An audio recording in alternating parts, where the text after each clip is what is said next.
Hello, and welcome to Spokane County Spotlight. I'm County Commissioner Al French, and my guests today are Chuck Elmore, the Director of Veteran Services, and Dr. Dennis Pollack, the Director of our Vets Garage. Welcome to Spokane County Spotlight. Well, thanks for the invitation. Glad to be here. Thank you. So, Veterans Day is coming up here on November 11th, and as a Marine Corps veteran, I wanted to do a program about the many services that Spokane County provides to our local veterans and how the public can get involved.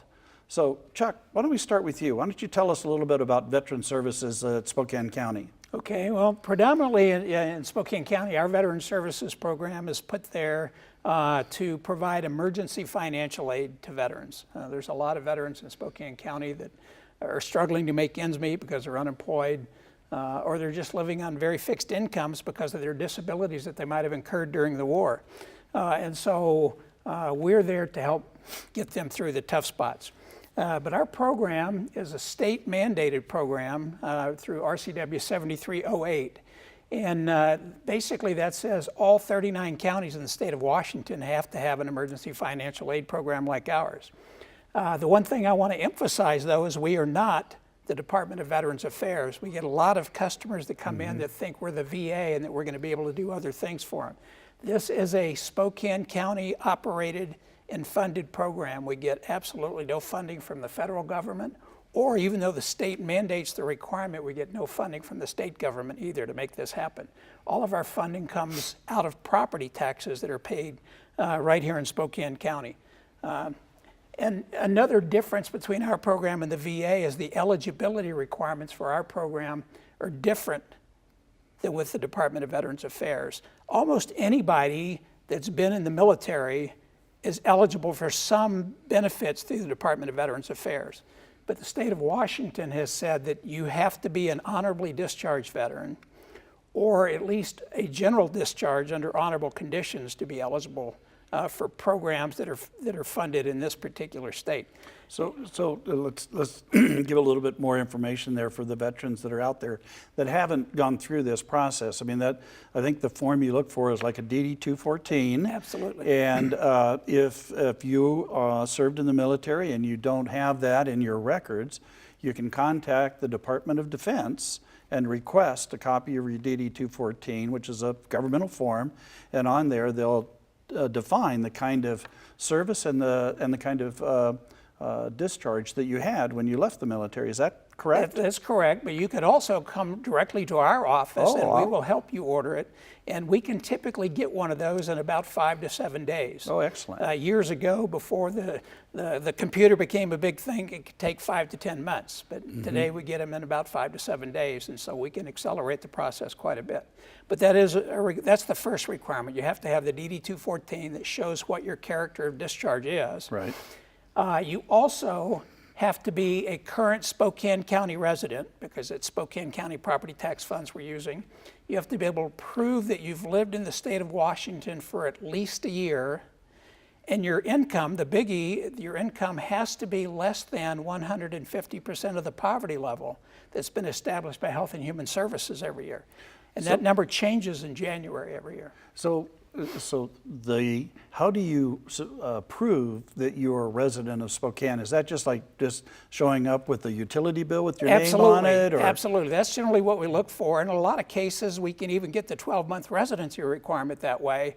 If you've lived in Spokane for a year and you're Avista or Inland Power, one of those agencies has been your power supplier, we can get a history letter from them that shows the date you were turned on.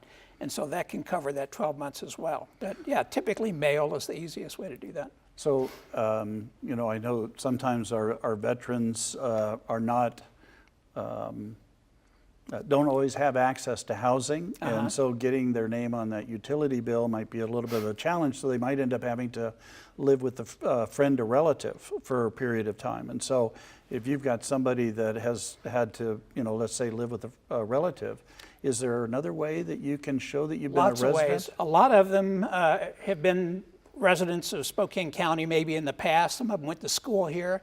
You can go to the Spokane Public School Department and get a letter that shows, that you went to school there. You can go to the VA Medical Center if you've been here and you've been getting your health care up there. They can give out a list of your appointment schedules that show that you've been going there for more than a year. We find all kinds of ways that we can help to get that done. So I know that Spokane has Fairchild Air Force Base here. We have a lot of reservists, and some of the reservists are called up to active duty and stuff. So if you are, let's say, one of the airmen or women out at Fairchild, you've been deployed for the last year, you come back, you're being discharged, but you've been out of country for that 12-month period. You're still a registered voter here, but you haven't been living here. Yeah. How do we treat those? The 12-month period doesn't have to be the immediate past 12 months. Okay. It's 12 months at some point in your life. Okay. And so if you went to elementary school here, you can show that, and we will accept that. You just have to have been a resident of the state of Washington for at least 12 months at some point in your life. So it's your goal to make this process, it sounds like to me, as easy as possible for our veterans.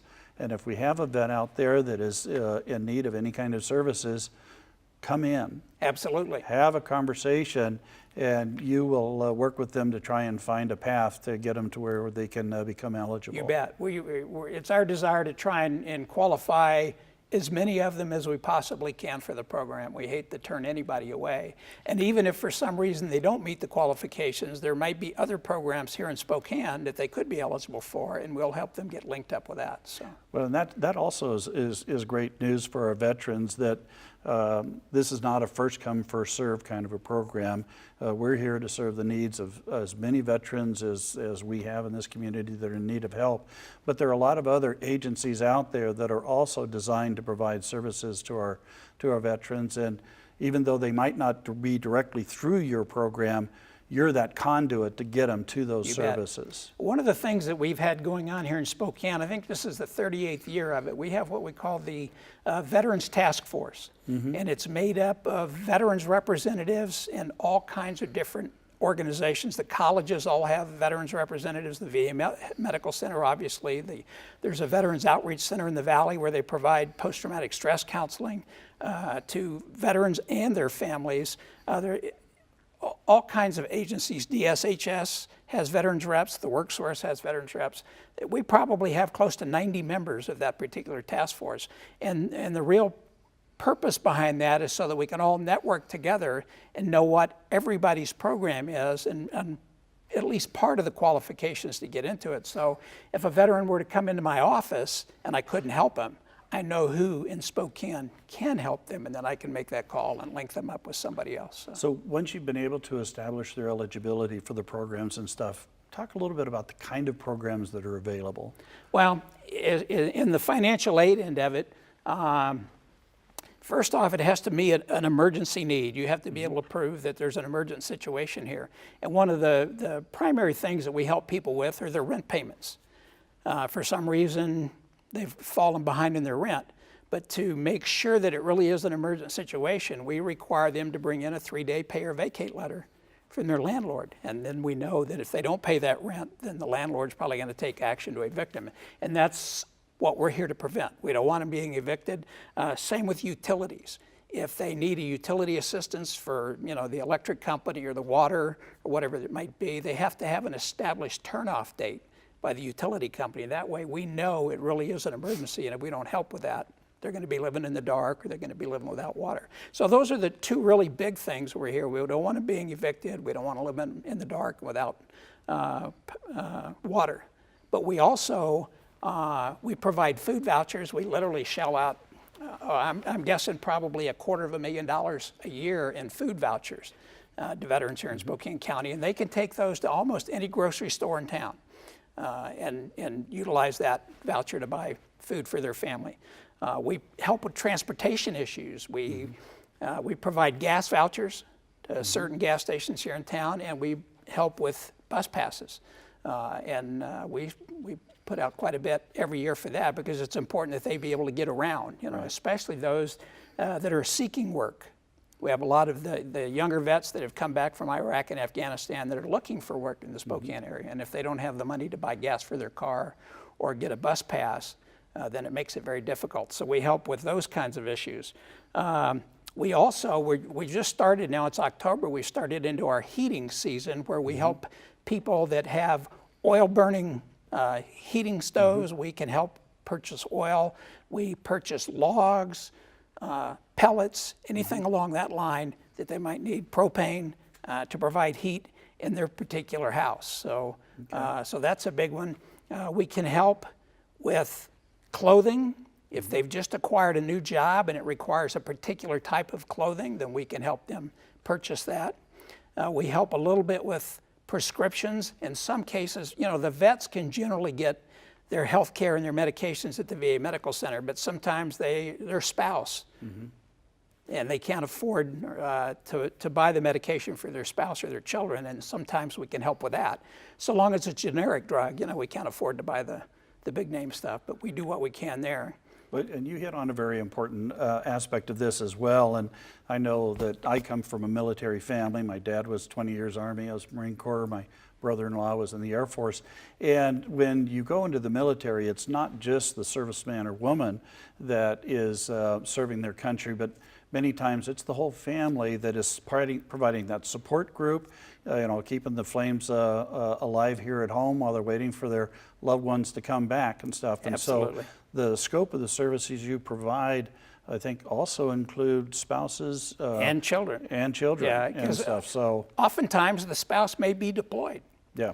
And, you know, and the wife or the husband comes in and they have an eviction notice or utility overdue, and so we will help them even though the veteran's not right here in the area. So you're meeting the needs of a number of our veterans here, so the demand on your offices must be pretty incredible and stuff. So it's pretty high. Talk a little bit about how that's impacted not only the amount of services that you provide, but you know, your office and the resources that you have available to you. You know, I came to this job in 2008, and that year we saw about 4,600 vets in the office. And actually, that's a collective number. It was probably about 1,400 unique individual vets that walked in the door, but they come in multiple times. So we had 4,600 customers that year. Last year, we were over 7,300 customers. The number has gone up 60% probably in the last 7 or 8 years. So, and a lot of that is due to the economy, because we're still recovering from that, and a lot of it is due to the fact that we're coming to the end of the Iraq and Afghanistan wars, and so the services are downsizing, and they're actually discharging veterans before they thought they were going to be discharged, and so they don't have any jobs lined up, and so we're here to help take care of that as well.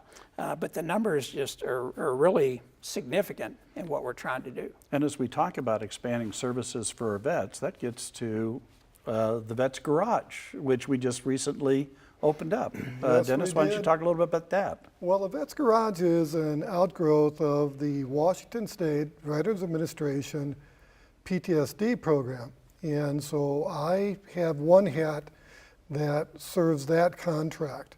But the veterans would come in and say, well, we need other kinds of activities. Two veterans, particularly Mike Bocut and Justin Bell, came in with John and I, and we put together a program that we call the Vets Garage. Bit of a misnomer, but the idea of that is to, again, bring in as many places, many services as possible into one locale. So I serve the PTSD program, but then the Vets Garage provides activities. So a veteran who is just, let's say, bored, wants to do something, we have the tools and equipment to teach them how to make something.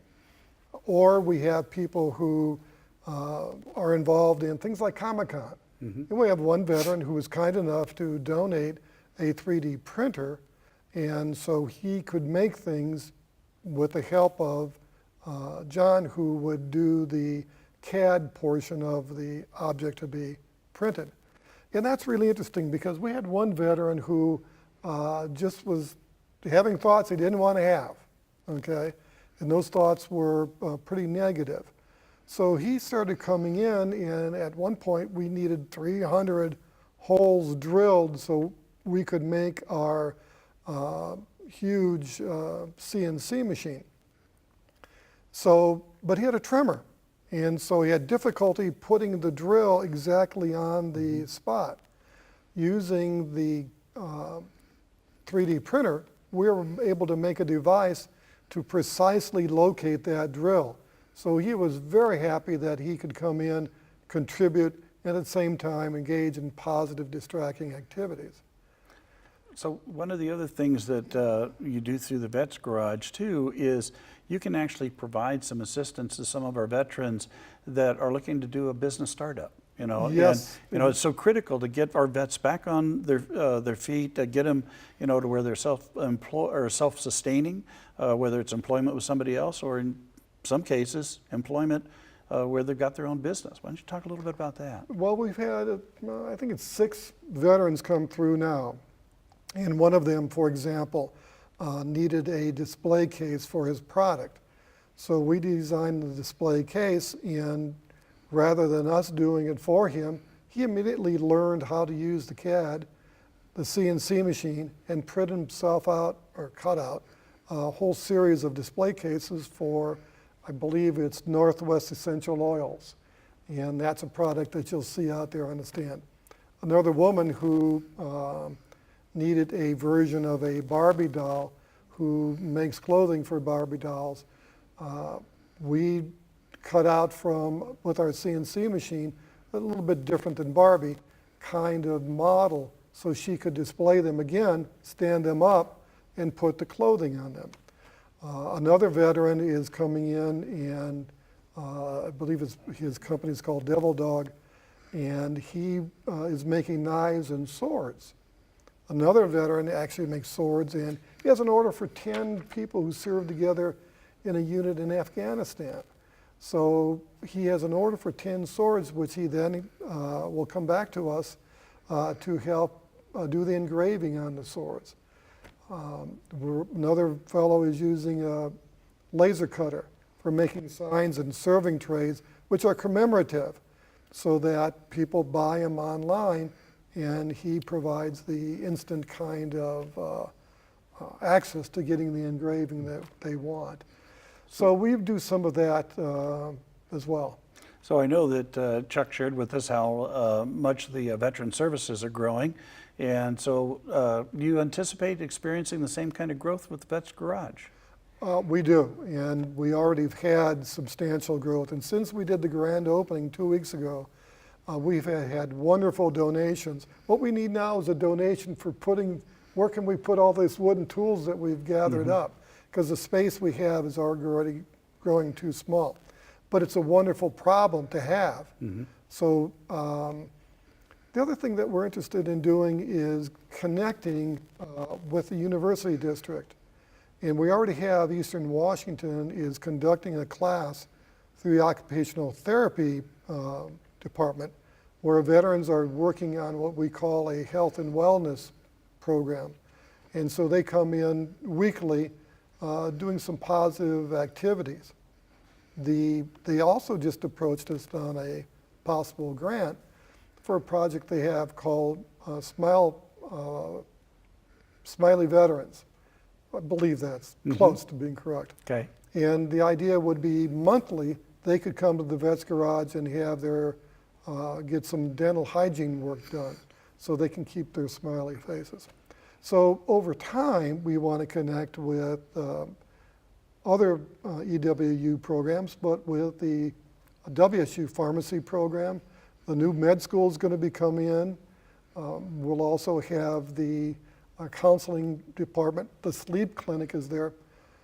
So my thought is if we could bring all of those services and research together, maybe we could do an integrated program where together we begin to overcome the problems of the PTSD that I have been treating since 1968. So I've been at this a long time, and we still haven't solved the problem. But in terms of a university research district, we might come up with new ideas. So I know that Spokane County has been a big supporter of veteran services, and doing all that we can to help the vets that have proudly served this community, and we're going to continue to do that. It's a priority for the county and stuff. But what can the public do to assist and join in this effort? For us, the contributions of monies, equipment, wood for right now, and indicating that you support the idea of us working with the university district. We're unfunded, so we're trying to get to the point where we can make monies off products, and we've made some, but not enough yet to really make a dent in the budget we want to have, because we really don't have but a very minimum of budget. So people could stop by, call in, make a donation, find us online. thevetsgarage.org, all one word, and they can find us and connect with us that way. Or they can also call, and I got to pull it out of my pocket, so I always forget the number. It's 919-3176 is the number for the Vets Garage. And we'll take their phone call, and like today, we had a person who had received awards, and so there were plaques with engravings, bronze engravings. And so as a couple, they decided to take off the bronze portion of the plaque and give to the Vets Garage, because we can reuse them, and they're beautiful, they're out of walnut. All right. So the community has been very, very supportive, but we need to go further. How about with You your know, program, Chuck? We deal with a lot of homeless veterans, and one of the things that we get a lot of people that actually donate to our program are toiletries and things like that, because a lot of the homeless vets that are out there don't have that. And so that's always a thing that we welcome in there. And then in August every year, we have a winter clothing drive where we try to get winter clothing, and we're pretty well stocked for this winter now. We're in pretty good shape. But if one of the things that we've started here 4 or 5 years ago, we started to get some significant cash contributions. And so we set up a fund that we use that for. We don't use our regular tax levy money for that. And we can actually help veterans with things that our tax levy money is not designed to do. Was in the newspaper not too far back, there was a veteran that lived up on the top of Sunset Hill in his fifth wheel trailer. And he was about to be evicted because he was getting his electrical power via extension cord from another trailer. And so what we did is we were able to contract with a RV repair company. They went out and took a look at it, and they literally rebuilt the entire electrical control box on it that we paid for out of that particular fund. And now that veteran is still living in his fifth wheel trailer up on top of the hill, and he's just very, very happy, and he's got good heat, good water, everything. So he's really happy with that. You know, another benefit, if you will, to the local community is that the state has established military cemetery in this side of the state and in this community, just right outside of Medical Lake out on I-90. So why don't we talk a little bit about the cemetery and access and such about that. That's one of the things that we also help provide for out of our tax levy money is burial for indigent veterans and their families. We can't pay the whole bill, but we do pay a significant amount of a cremation for that. But the Veteran Cemetery out here is a beautiful facility, and surprisingly, it's filling up quite rapidly. But I was just 2 weeks ago, I think it was, we have what they call the Missing in America program, and they go around the state. The Veteran Cemetery Director out here goes around the state, and he collects remains of unclaimed veterans, some of them dating back to World War I and before, and that have been in a church closet or in the cremation service or a funeral home, and then we bring those together every September. We have a large ceremony, and this year I think it was 48 sets of veterans' remains that were interred out there, and it's really a beautiful ceremony. If you've never been to one, it's worth attending. But I think Rudy Lopez, who's the director out there, told me that this year, and this is the 5th time we've done it, they've interred 187 sets of remains of unclaimed veterans. And there's an extensive process involved. They have to be able to prove that that really is a veteran. And so we have to go way back into the National Archives sometimes to find their military documents. But it really pays off because, I mean, it's really a great ceremony that they have out there. They do one in December every year. It's called Wreaths Across America. And you can actually go online and purchase wreaths, which are brought to this cemetery. And then I think it's the second weekend in December, every grave out there will have a Christmas wreath. placed on excellent. it. So, and it's just, especially when it snows, Yeah. it really looks beautiful out there. So, Well, thank you very much for sharing all of this valuable information to our veterans community, but I'm afraid that we're running out of time. So I wanted to encourage those in the audience, if you want more information about veteran services, please go to Spokane County website at www.spokanecounty.org/veteran. And for information about the Vets Garage, go to www.vetsgarage.org. And I'd like to thank my guest, Chuck Elmore, Director of Veteran Services, and Dr. Dennis Pollack, who's the Director for the Vets Garage. And I want to thank you, our audience, for taking the time to join us to talk about what is very important to me, and I'm sure a lot of folks in Spokane County, and that's how do we take care of our veterans that have served this country proudly, as well as the family members that have been there in support, keeping the home fires burning while they're waiting for their loved ones to come back home.